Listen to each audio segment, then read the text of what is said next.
Saludos y bendiciones, hermanos, hermanas, amigos y amigas. Les habla su servidor, Servando Azuaje, esperando que las misericordias eternas del Señor les alcancen rica y poderosamente. En esta oportunidad quisiera tocar un tema que se va a bendecir tu vida y te va a traer un aliento, un vigor, un nuevo comienzo, expectativas para avanzar y salir de cualquier circunstancia adversa que puedas estar pasando en este momento.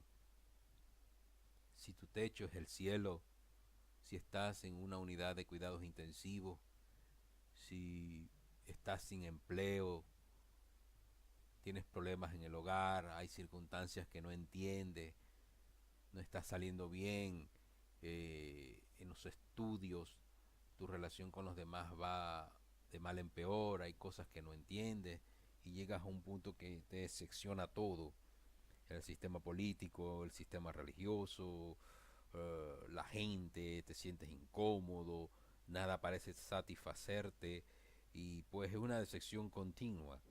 Pues en medio de todo esto yo quiero traerte una noticia de alegría, una noticia de esperanza, una noticia que pueda alimentar tus sueños de comenzar de nuevo, un anhelo de avanzar y crecer en el Señor. Para tal fin vamos a trabajar sobre la base de un tema que considero es muy pertinente en estos tiempos difíciles que nos ha tocado vivir. Lo que vamos a tratar, se llama la paz de Dios que sobrepasa todo entendimiento. Para tal fin me voy a basar en unas palabras que dijo el apóstol Pablo en su epístola a los filipenses, donde él relata una serie de situaciones y de puntos que son llamativos en cuanto a una persona que para el momento que estaba pasando él, cuando escribe esta carta, esta epístola, parece incongruente que una persona en su situación estuviera más bien alentando a los que están en libertad, a los que están fuera del ambiente donde él estaba. Y para eso, para dar una explicación breve, vamos a leer aquí unos versículos que están en el capítulo 4 de la epístola que él escribe a los hermanos que vivían en Filipo. Capítulo 4, versículo 1 al 7 de la epístola a los filipenses dice así: Así que hermanos míos, amados y deseados, gozo y corona mía, estad así firmes en el Señor, amados. Ruego a Evodia y a Síntique que sean de un mismo sentir en el Señor. Asimismo, te ruego también a ti, compañero fiel, que ayudes a estas que combatieron juntamente conmigo en el Evangelio, con Clemente también y los demás colaboradores míos, cuyos nombres están en el libro de la vida. Regocijaos en el Señor siempre. Otra vez digo, regocijaos. Vuestra gentileza sea conocida de todos los hombres. El Señor está cerca. Por nada estéis afanosos, sino sean conocidas vuestras peticiones delante de Dios en toda oración y ruego, con acción de gracias. Y la paz de Dios, que sobrepasa todo entendimiento, guardará vuestros corazones y vuestros pensamientos en Cristo Jesús. Aquí tenemos estas palabras que fueron escritas en un ambiente que creo no era el más propicio, pero que de esa situación, en el entorno donde se desarrollaron estos acontecimientos, podemos extraer una gran lección. Y es la que no importa el lugar donde estés, lo importante es que Dios esté haciendo contigo y que Él esté contigo. En el caso que nos compete, ¿dónde estaba el apóstol Pablo cuando escribe estas palabras? Estaba preso en la ciudad de Roma. Estaba esperando una audiencia con el César, que luego se convirtió en una sentencia de muerte, con la cual se cierra un capítulo en la historia de este hombre de fe.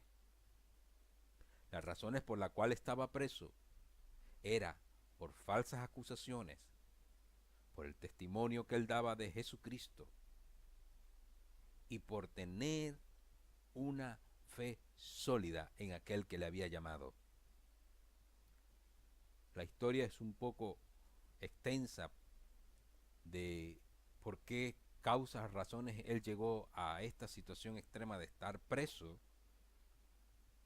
pero el punto es que esta circunstancia adversa que él tenía y estaba viviendo para la época, ya él era avanzado en años, una persona que había sufrido por la causa de Cristo, una persona que había enseñado con el ejemplo, con su forma de ser, enseñar las escrituras. Él dejó un legado de escritos que hoy debemos revisar para entender qué es el Evangelio, qué es en verdad ser un discípulo, seguidor de Cristo. En sus cartas, en su estilo de él explicar las cosas, podemos encontrar muchas respuestas. ¿Dónde estaba entonces Pablo para cuando él escribe estas palabras? En una cárcel húmeda, aislado de sus amigos, familiares, aislado de la libertad. Quizás era un lugar oscuro, frío, húmedo. Sus manos y sus pies al cepo de cadenas, cuyos grillos rodeaban sus muñecas y sus tobillos.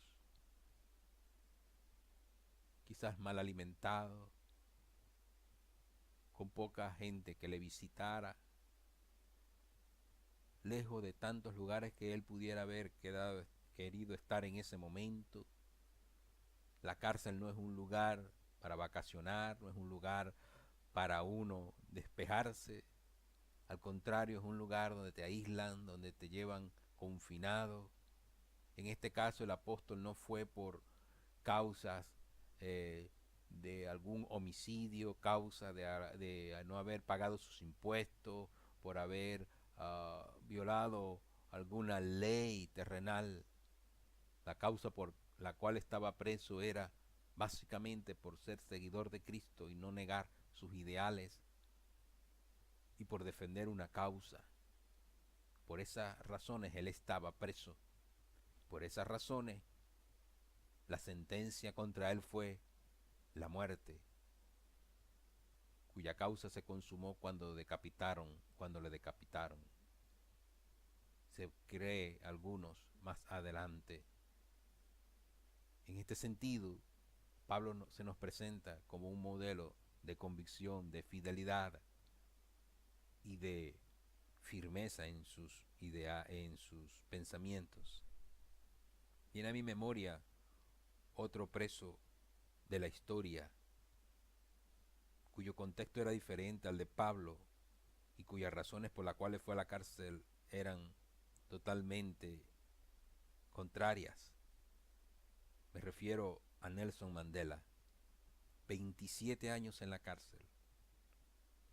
La biografía de este personaje cuenta que él, antes de ir a la cárcel por ese largo tiempo, deseaba la libertad de su pueblo de un sistema opresivo que subyugaba a la sociedad sudafricana a través de el apartheid, segregación racial, separación de sus ciudadanos por el color de su piel.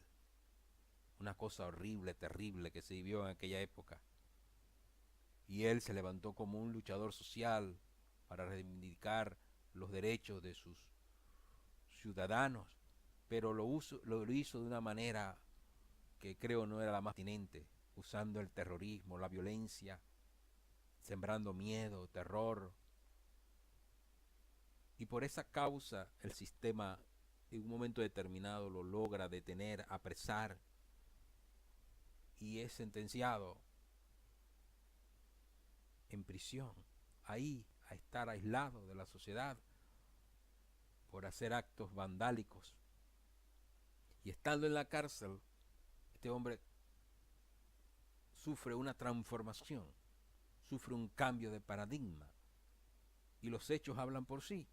Cuando él sale de la cárcel, a finales de la década de los 90, es catapultado hacia la presidencia, la cual ganó, y en vez de él usar las armas que contra él usaron, él optó por el perdón, la reconciliación y la unidad de su país, sin distinción de raza o color. Trató en lo más posible de que fuera un país más igualitario y sembró las bases de una sociedad que quizás hoy no ha resuelto todos sus problemas sociales, pero fijó un panorama mejor y finalizó una historia triste de su nación como fue el apartheid, y comenzó una etapa de reconstrucción nacional. ¿Qué ayudó a este hombre en la cárcel a cambiar este escenario? Según su biografía, un poema titulado Invictus, escrito por el poeta William Ernest Henley, ayudó a este hombre a sustentar su mente durante 27 años en la cárcel. Este poema encierra grandes verdades que le estimuló, le animó a vencer la adversidad de su contexto. El poema dice así: en la noche que me envuelve, negra como un pozo insondable, doy gracias al Dios que fuere por mi alma inconquistable. En las garras de las circunstancias no he gemido ni llorado. Ante las puñaladas del azar, si bien he sangrado, jamás me he postrado. Más allá de este lugar de ira y llantos, acecha la oscuridad con su horror. No obstante, la amenaza de los años me halla y me hallará sin temor. Ya no importa cuán recto haya sido el camino, ni cuántos castigos lleve a la espalda. Soy el amo de mi destino, soy el capitán de mi alma. Y por esta razón, él entendió que la única manera de navegar hacia un puerto seguro era perdonando, era olvidar y era comenzar un nuevo ciclo. Pablo se nos presenta, paralelo a esto que les estoy diciendo, como un preso por sus ideas, por su convicción, por su creencia,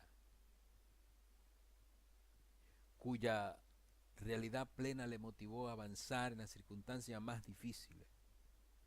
El secreto de su victoria allí en las mazmorras del olvido, del ultracismo, de la escoria, de la soledad y de la indominia, fue el secreto que él nos revela a través de sus escritos, en este sentido, la epístola a los filipenses. La palabra clave es paz. Eso fue lo que ayudó a Pablo. La paz que sobrepasa todo entendimiento. La paz que sobrepasa todo entendimiento. Esta palabra paz viene de un vocablo griego, irene, cuyo significado es bienestar y tranquilidad.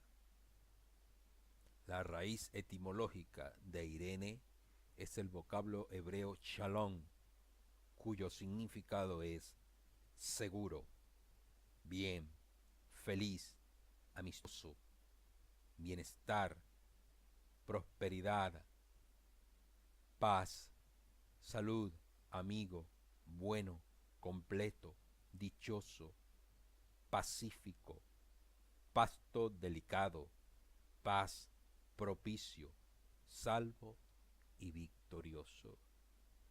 Hasta la fecha, el saludo hebreo, cuando se consiguen dos personas en el camino, dos judíos, el saludo de ellos es este: Shalom. Y Shalom implica una bendición. Cuando entonces ellos se saludan con esta frase, lo que están es invocando bendición, victoria, salud, dicha, amistad, prosperidad, felicidad, bienestar a su prójimo, a su amigo, a su compatriota. En este sentido, el mundo busca una paz. En este sentido, el mundo trata de hacer la paz, pero la historia está llena de ejemplos que mientras el hombre busque la paz con medios humanos, no lo alcanzará. El historiador Cagliani, de la Facultad de Historia de Buenos Aires, nos los expresa de la siguiente manera: en los últimos 5000 años de historia, la humanidad solo estuvo 900 años en paz, en los cuales los hombres se preparaban para el conflicto siguiente. Más de 8000 tratados de paz se han firmado en el transcurso de los últimos 35 siglos, desde 1945 hasta finales del siglo XX. Se disputaron 140 guerras con 13 millones de muertos. Desde el año 1000 después de Cristo hasta el 2000 se calcula que las guerras han causado unos 148 millones de víctimas, casi las 2/3 partes durante las contiendas habidas en el siglo XX. Hasta la primera mitad del siglo XX se estima que 9 de cada 10 víctimas eran soldados. En la segunda mitad, esta proporción varía hasta que a finales del siglo XX, 9 de cada 10 víctimas en los conflictos armados son civiles. Qué ironía, qué tragedia, qué situación. Más de 8000 tratados de paz firmados y una estela de millones de muertos que hasta el día de hoy sigue corriendo la sangre en los diferentes pueblos, y nadie ha podido traer la paz, la tan anhelada paz, porque la paz no se encuentra en un sistema político, la paz no se encuentra en un sistema religioso, la paz no se encuentra en sistemas filosóficos, en sistemas ideados por el hombre. La paz trasciende a eso. Y mientras no entendamos el propósito de la paz, seguiremos levantando conflictos y situaciones difíciles en la humanidad. En este sentido debemos definir qué es la paz. ¿Qué es la paz? La paz es una condición estable de bienestar, gozo y dominio propio en el corazón, que se muestra inmutable ante lo temporal de las circunstancias pasajeras, ausencia de tribulación en las más fuertes tormentas de la vida y convicción plena de que la bendición pronto llegará, anuncio de un nuevo comienzo y despertar de un nuevo amanecer. Eso es paz. Y Pablo se me presenta como un modelo de paz, que una circunstancia tan adversa, que una circunstancia tan dolorosa para su existencia, él pudiera desde la cárcel, desde el ostracismo del olvido, desde la soledad amarga de estar ausente de la libertad física, decirle a los que estaban afuera, que quizás estaban libres en lo físico, pero presos en cadenas en sus corazones, que la única manera para salir de esas mazmorras oscuras, de miedo, de pavor, de temor, era lo que él les estaba diciendo y que él lo estaba experimentando ahí en ese aislamiento que para muchos era una tragedia. Él lo veía como una oportunidad para experimentar la verdadera paz. Y eso es lo que la carta, la epístola quiere transmitir, que en las circunstancias más adversas de la vida, si tenemos paz, lo tenemos todo, aunque nos falte todo. Parece algo incongruente, pero en Dios hay una eternidad de paz cuando en el dolor podemos agarrarnos de Él y confiar en sus promesas, aunque no lo sintamos, aunque no lo veamos. Tener paz significa que esta breve tribulación temporal que pueda estar viviendo, un día pasará, y que contaré a otros la experiencia que me ayudó a superar esa etapa. Se llama la paz de Dios que sobrepasa todo entendimiento. Como conclusión, epílogo y resumen de esto que les he transmitido, ¿cuál es el resultado lógico en la vida del cristiano que ha vencido la preocupación y ha aprendido a orar en forma agradable a Dios? Filipenses 4:7 nos da la respuesta. La paz de Dios que sobrepasa todo entendimiento guardará vuestros corazones y vuestros pensamientos en Cristo Jesús. Dos ideas podemos extraer de este versículo. La primera, la paz de Dios supera todo entendimiento. Esta expresión nos presenta la paz prometida como algo difícil de comprender y explicar. No es una tranquilidad temporal o condicional, es una paz que el mundo no conoce ni puede dar. El Señor Jesús dijo, la paz os dejo, mi paz os doy. No se turbe vuestro corazón ni tenga miedo. Juan capítulo 14, versículo 27. Esa paz no tiene límite. Puede ser recibida, pero no comprendida. No está sujeta a la circunstancia.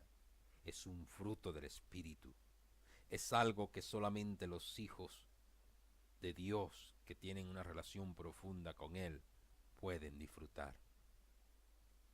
Número 2. Esta paz guardará nuestras mentes y corazones en Cristo Jesús. Esta es una promesa de protección contra las acechanzas del enemigo, quien tratará de atacar nuestros pensamientos y la pureza de nuestro corazón. Tanto lo intelectual como lo emocional es protegido por el Señor cuando las circunstancias no pueden ser cambiadas. Una paz interna ayuda a tener paz externa.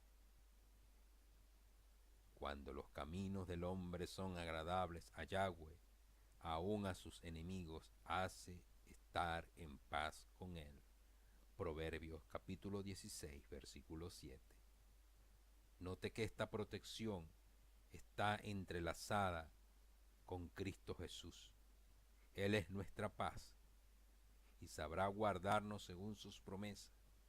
Tú guardarás en completa paz aquel cuyo pensamiento en ti persevere, porque en ti ha confiado, dice Isaías 26, versículo 3. ¿Estás tú disfrutando de la paz con Dios? ¿Has venido tú por medio de Jesucristo a la justificación que solo Él otorga? ¿Puedes disfrutar de la paz de Dios en momentos de adversidad, dolor y crisis? ¿Puedes recordar alguna ocasión en que esto haya sido una realidad en su vida? Hoy es tiempo de responder estas preguntas y las mismas las podemos aclarar en el sentido que tengamos una relación personal con Dios. Cristo es nuestra paz, vínculo perfecto de la paz.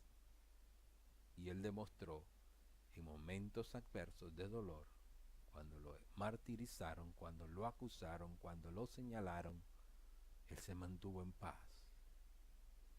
Y en la agonía del Calvario, la paz lo ayudó a sobrepasar ese dolor y más adelante levantarse de los muertos en victoria con un nuevo camino que señalara a la humanidad. De eso se trata la paz, que en los momentos más adversos ella nos pueda sustentar y alentar para avanzar y seguir adelante. Que Dios te bendiga y te guarde, haga resplandecer su rostro sobre ti, y la paz de Dios, que sobrepasa todo entendimiento, te enseña a vivir confiado y no temer. Hasta una próxima oportunidad. Que Dios te bendiga y te guarde. Amén.